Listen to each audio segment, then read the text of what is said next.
지역의 이슈를 다양한 관점에서 살펴보고 소통하는 시간, 시사 토크쇼 이슈앤 팩트체크입니다. 자, 몇 년 전부터 수출 분야의 효자 종목으로 떠오르는 분야가 있습니다. 이른바 방위산업, 줄여서 방산이라고 하죠.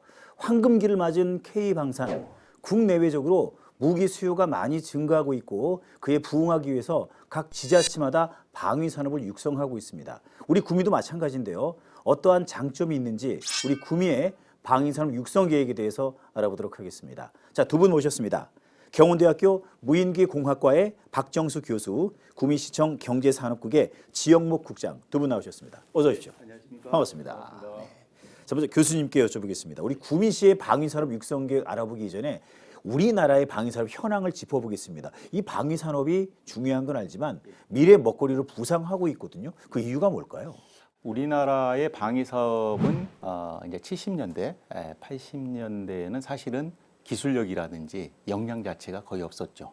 근데 이제 그 당시에는 해외 업체, 선진 업체로부터 부품을 수주해서 네네. 만든다든지, 그다음에 정비, 또 면허 생산, 이제 이런 것을 통해 가지고 이제 업체들이 역량을 쌓아 나왔습니다. 그리고 이제 선진 항공사들한테 입찰을 해서 수주를 받음으로 인해서 그 납품을 함으로써 그네들한테 인증을 받게 된 거죠.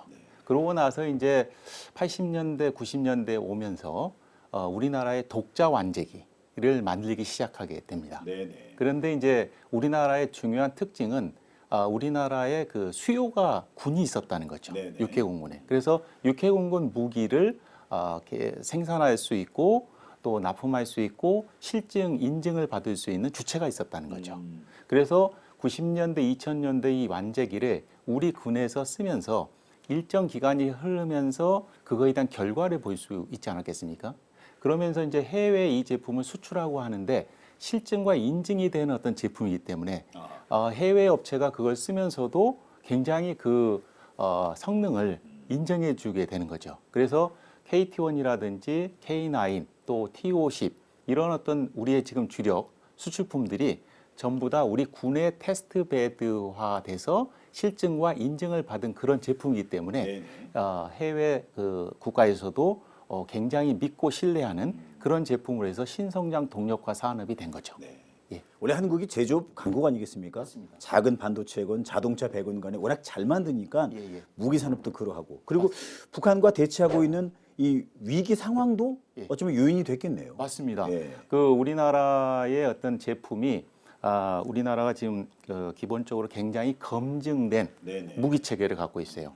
왜냐하면 아까 말씀하신 것 같이 북한과 우리나라가 서로 대치하고 있기 때문에 우리나라의 어떤 그 제작된 납품된 제품이 실제적으로 실증이 돼야 되고 또 인증을 우리 군으로부터 만족을 받아야 되지 않습니까? 네네. 그래서 우리나라의 무기 체계가 이 품질과 가격, 그러니까 품질과 성능, 가격 같은 가성비가 일단 굉장히 우수하다. 네네. 그렇게 볼 수 있고요.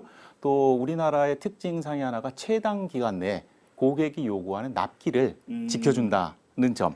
그 다음에 또 경쟁사 대비해서 우리나라가 해외 수출을 할 때 기술 이전에 대해서 굉장히 좀 호의적이에요. 네네. 우리나라. 그러니까 상대편 고객이 굉장히 좋아하죠. 그리고 또 우리나라에서 업체들이 수출을 할 때 고객 우선주의 이런 어떤 그런 마인드가 굉장히 이제 해외 거래선들한테 호평을 받고 있는 거고요. 또 가장 중요한 게 보통 무기는 한 3, 40년 동안 구매를 하면 계속 쓰거든요. 네네. 근데 우리나라에서 독자적으로 만든 이 제품 자체에 대한 안정적인 공급망 체계가 구축돼 있다는 거고 또 하나는 후속 군수 지원 체계라고 해서 우리 군에서 이미 운영하고 있지 않습니까? 네네. 사용하고 있으니까 고객들도 3, 40년 동안에 운영하는데 문제가 없겠다. 그래서 우리 군의 후속 군수 지원 체계를 그대로 계속 안정적으로 가져갈 수 있기 때문에 굉장히 신뢰성을 가지게 되는 거죠. 네. 그래서 한국의 어떤 위상 자체가 높아졌기 때문에 그 무기를 더욱더 신뢰성을 가지고 구매한 게 아닌가 그렇게 생각이 듭니다. 그래서일까요? 한국이 세계 무기 수출 10개국 가운데 가장 높은 증가율을 보이고 있는데 보니까 지난 5년간 한국이 무기 수출 증가율이 177%. 이건 세계 1위입니다. 이런 성장의 결정적인 요인은 뭘까요? 제가 파악하기로 이제 2012년에서 2016년까지 저희가 세계 방산 시장에서 차지하는 점유율이 한 1% 됐습니다. 1%. 예, 그리고 전 세계 한 13위 정도 했어요. 네네. 근데 2017년에서 2021년까지 2.4% 점유율이 돼가지고 네네. 8위까지 뛰어올랐습니다. 예. 그래서 기본적으로 우리나라에서 이제 성장기를 거쳐서 지금 이제 어느 정도 선진국들하고 대등한 어떤 그런 관계로 가면서 이제 K 방산을 해서 굉장히 각광받고 있는데요. 네네.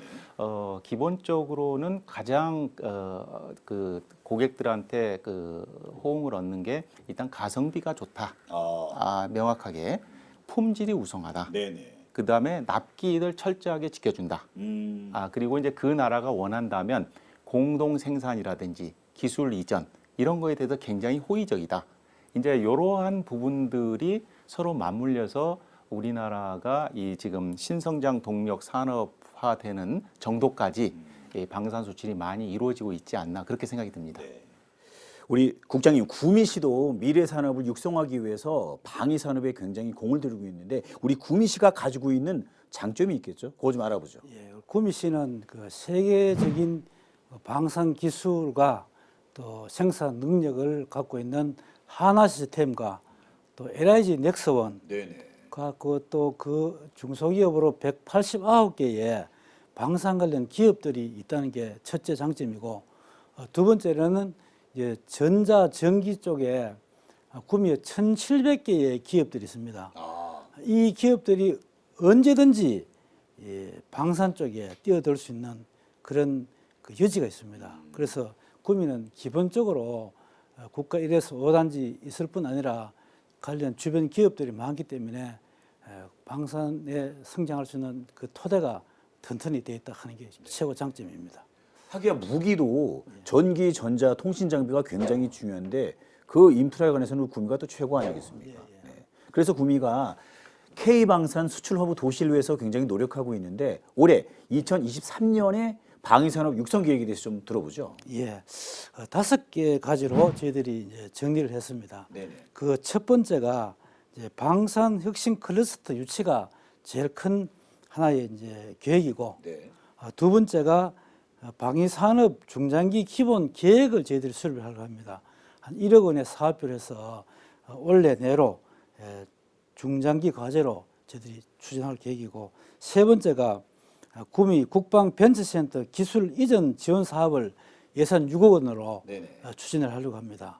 네 번째가 이제 구미시 관내 방산 기업에 저희들이 그 120억 원의 그 자금을 준비해서 지원을 하는데 여기다 이자 3억 원을 마련해 가지고 2차 보전 사업을 전개하고 있습니다.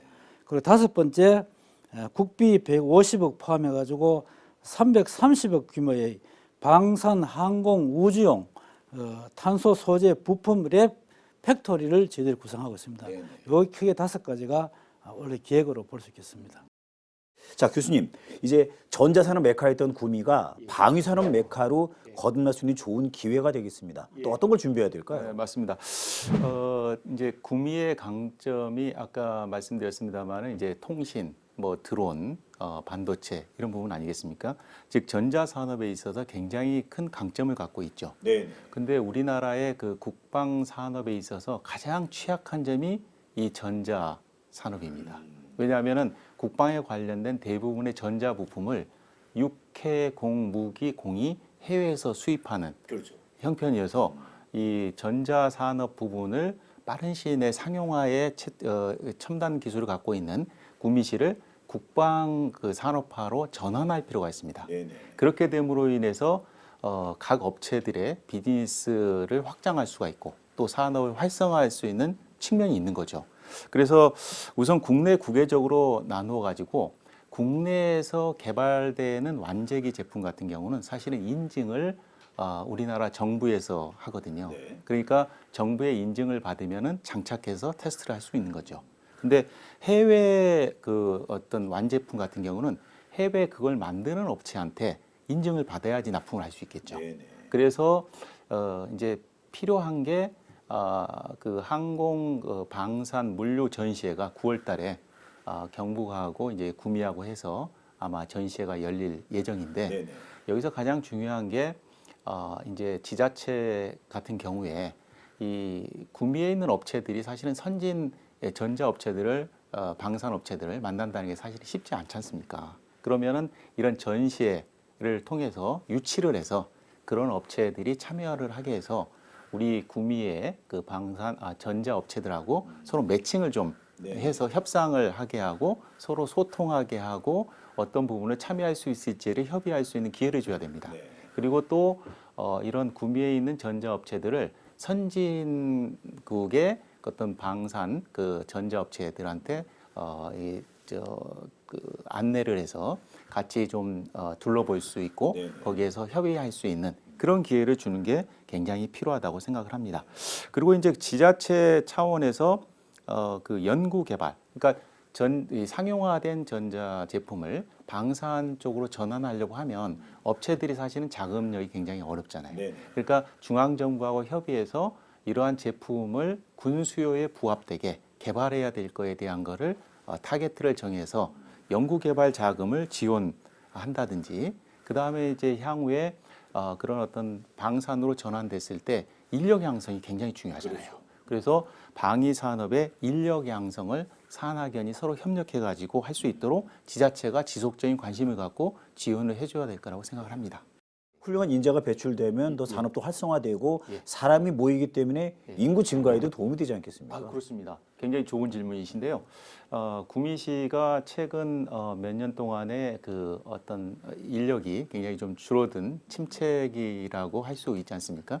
근데 방위사업청도 사실은 방위산업이 이렇게 폭발적으로 수출이 이루어지고 하면서 인력난을 겪고 있어요. 네네. 그래서 2022년부터 이 방위사업청이 국방계약학과라는 이름으로 지원을 해주고 있습니다.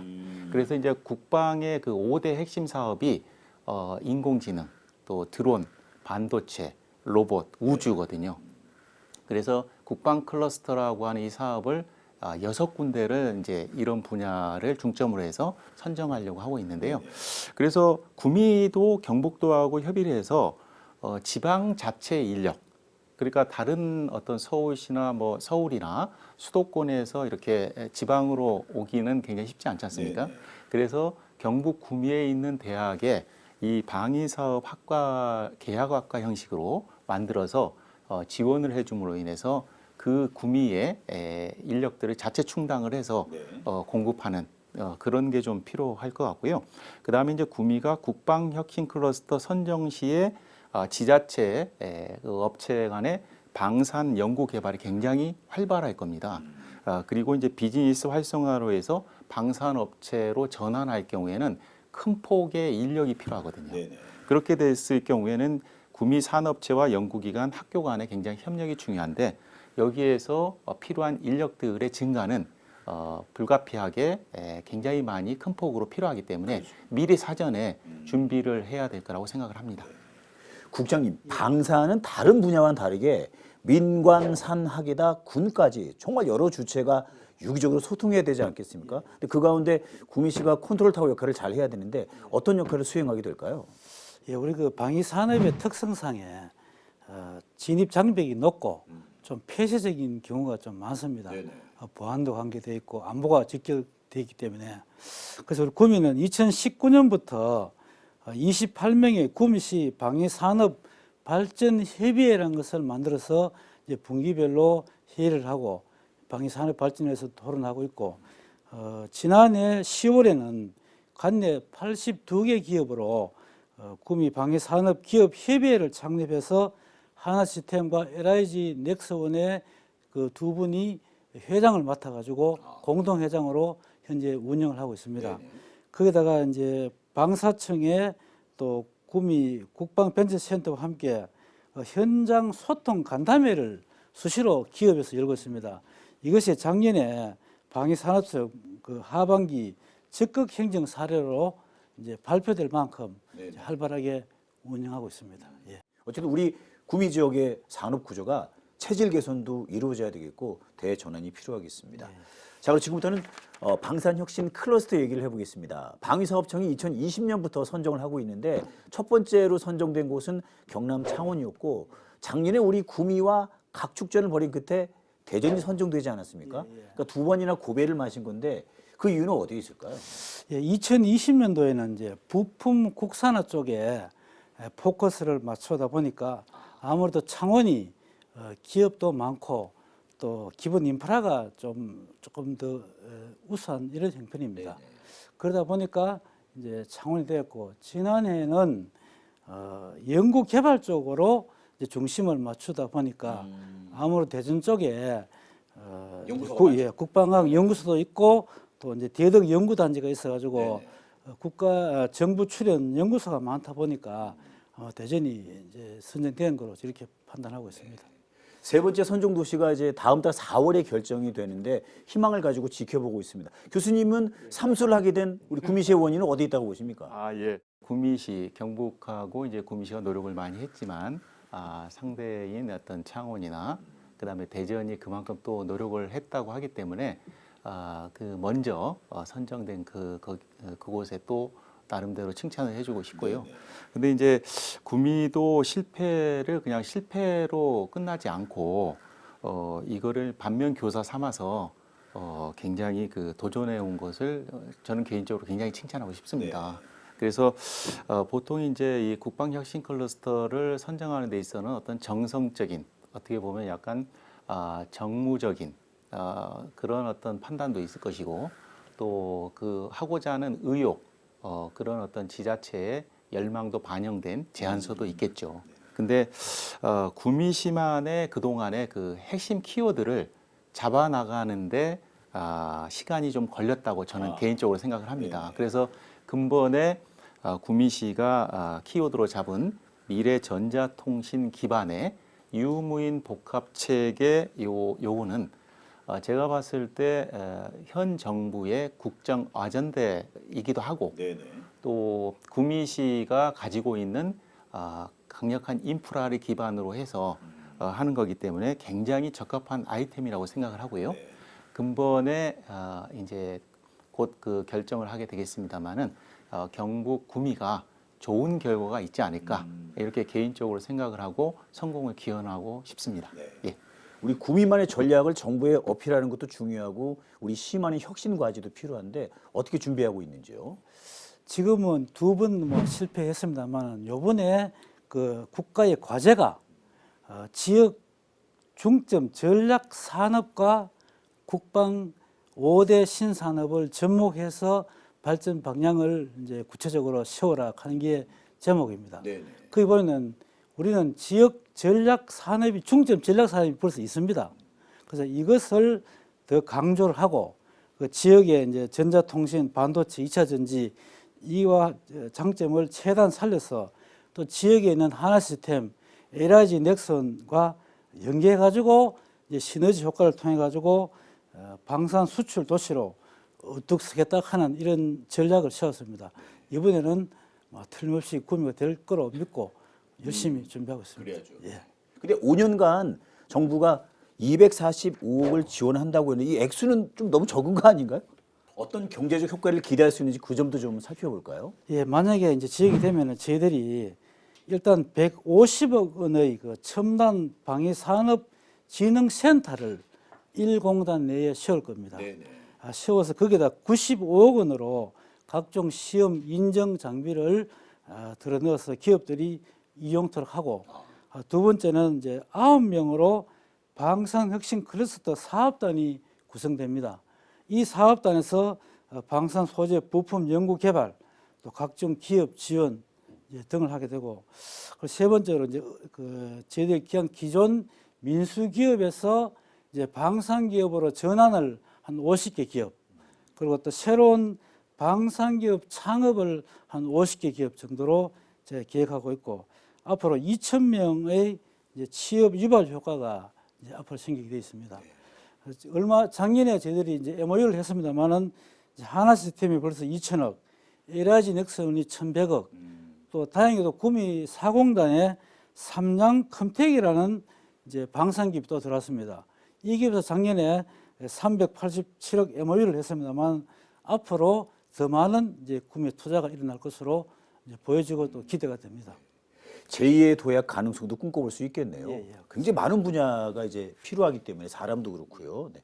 예전에는 교수님 국방 분야가 기술력이 뛰어나서 민간에게 이전을 해주고 우리가 사실 인터넷도 사실은 군사 목적으로 만든 거 아니겠습니까? 맞습니다. 근데 지금은 민간 기술이 뛰어나기 때문에 그걸 오히려 방산 산업에 적용시킨단 말입니다. 예, 예. 구미시의 역할도 클 것 같은데 어떻게 예. 생각하십니까? 지금 사회자가 말씀하신 그 부분이 우리나라 정부 차원에서도 그거를 인식하고 적극적으로 지원하는 그런 어떤 산업이 되겠습니다. 그래서 그 이름이 이제 민군협력 산업이라고 하는데 네네. 이제 국방 쪽 관련돼서 방사청하고 또 산업 쪽의 산업부하고 서로 협력해서 민군 기술 협력 산업이 있습니다. 네. 그래서 주기적으로 방사청하고 산업부하고 서로 그 회의를 해서 교류를 하고 하거든요. 아까 말씀하신 것 같이 과거에는 국방의 최첨단 기술이어서 국방이 그거를 산업의 상용으로 전환하는 그런 노력을 했다면 지금은 이제 이런 상용 업체들이 선도를 하기 때문에 그거를 국방 쪽에 접목하는 그런 노력을 많이 하고 있고 네네. 또 그런 연구개발 사업도 굉장히 많이 내려보내고 또 지원하고 있는 게 사실입니다. 그래서 구미가 강점인 통신, 반도체, 드론과 같은 이렇게 높은 수준의 최첨단 기술을 국방에 접목시킬 수 있는 그러한 것으로 인해서 구미의 국방산업 활성화에 좋은 기회라고 생각이 되는데 이런 때일수록 이제 그 산하견 또 지자체가 굉장히 협력이 중요하다고 생각을 합니다. 그래서 9월 달에 경북도하고 구미가 항공방산 물류 전시회를 준비 중인데 국내외 이제 국방전자 선도 업체를 초청도 하고 또 구미의 전자업체들을 서로 만나게 함으로 인해서 구미의 어떤 전자업체들이 국방에 관심을 가지고 전환할 수 있는 노력 또 국방 연구 개발 사업에 적극적으로 참여할 수 있는 계기를 지자체가 좀 적극적으로 만들어줘야 된다고 생각을 합니다. 왜냐하면 이제 구미의 어떤 전자산업들은 아직 그 국방 관련된 이런 산업에 참여하는 게 아직은 많이 있지 않고 또 인증을 받고 하는 것에 대해서 굉장히 어려워하는 측면이 있고요. 또 선진 업체들을 어떻게 만나야 되는지 접촉해야 되는지 그것도 굉장히 어려워하거든요. 그런 어떤 초기 상태에서는 지자체가 그러한 부분을 해소시켜주고 지원해주는 그런 노력이 굉장히 필요하고 그렇게 함으로써 어느 정도 구미 업체들이 이제 잘 인식을 하고 참여하는 게 높아지면 지자체도 이제 그만큼의 어떤 노력과 지원이 또 감소되는 그런 측면이 있습니다. 그래서 초창기에는 지자체가 그런 부분에 있어서 적극적인 리더십을 발휘할 그런 때라고 생각을 합니다. 예. 진짜 구미시 역할이 중요하네요. 도움을 많이 받아야 하기도 하고 또 도움을 줘야 하기도 하고 이제 끝으로 국장님부터 미래 국방과 방위산업 발전을 위해서 어떤 대비가 필요한지 한 말씀 해주시죠. 예, 제 구미시 입장으로 볼 때는 그 방위산업 5개년 중장기 계획을 수립해서 체계적으로 저희들이 이제 준비를 해 나가야 될 것 같고 두 번째는 교수님 말씀하셨습니다만은 이제 민수기업과 또 군수기업 간 기술 교류 시스템이 아마 필요할 것 같습니다. 요번에 그 방산 핵심 클러스터가 지정되게 되면은 이런 부분으로 아마 작용을 하게 되어서 구미에 이제 민수와 또 군수가 서로 교류할 수 있는 그런 좋은 기회가 될 것 같습니다. 그 세 번째는 이제 낙동강을 이용하여서 무인 수상정 시험을 한다거나 또 공중을 이용해서 드론을 날리는 등 방산 기업이 지역에서 연구, 시험, 생산토록 지원할 수 있는 시스템과 구미시가 이제 같이 할 수 있는 이런 노력이 저희들은 필요하다고 이렇게 보고 있습니다. 네. 이런 방위산업이 잘 달리고 날 수 있도록 시동을 잘 걸어야 되겠네요. 우리 교수님 마지막 말씀 부탁드리겠습니다. 저는 이제 아까 계속 이어서 말씀을 드립니다만은 구미 지금 초기 상태에서는 지자체들이 강력하게 리더십을 발휘할 필요가 있는데요. 경북 구미의 국방 산업에 대한 상세한 로드맵을 좀 작성할 필요가 있다. 그리고 지자체들이 업체들을 좀 선도할 수 있는 강력한 리더십을 위한 조직 체계를 구성할 필요가 있다 하는 것을 말씀드리고 싶고요. 그 다음에 이제 지자체가 국방위이니까 군이나 방위사업청하고 어떤 협력 의향서를 체결해서 군이 요구하는 어떤 전자제품에 대해서 어떤 거를 국산화할 필요가 있다라고는 파악을 해서 그거를 업체들하고 같이 협의를 해서 연구개발 사업화시키는 네네. 또 국산화시키는 그런 노력이 좀 필요할 것 같다는 생각이 들어가고요. 그 다음에 업체 자체적으로는 이 국방 산업에 대한 전환을 위한 국내의 선도 업체들하고 좀 적극적으로 면담도 하고 네네. 또 공동으로 연구 개발에도 참여를 하고 또 전시회라든지 방문해서 적극적으로 국방 산업에 참여하려고 하는 의지와 노력 자체가 업체들한테는 절실히 요구되는 그런 과제라고 생각을 합니다. 네. 예. 미래 황금알을 낳는 거위로 부상하고 있는 방위산업, 우리 구미시의 방위산업 운영 계획에 대해서 오늘은 살펴봤습니다. 오늘 두 분 좋은 말씀 감사합니다. 수고 많으셨습니다. 자, 구미는 반도체의 강한 도시죠. 반도체와 방위산업의 근간이 되는 전기전자 인프라가 잘 구축되어 있습니다. 두 분야가 시너지를 발휘한다면 굉장히 큰 효과를 내지 않을까 싶고요. 그리고 각각 다음 달과 올 상반기에 결정되는 우리 방산혁신 클러스터 또 반도체 특화단지의 좋은 소식도 기대해 보겠습니다. 자, 오늘 방송은 여기까지입니다. 다음 이 시간에 인사드리겠습니다. 감사합니다.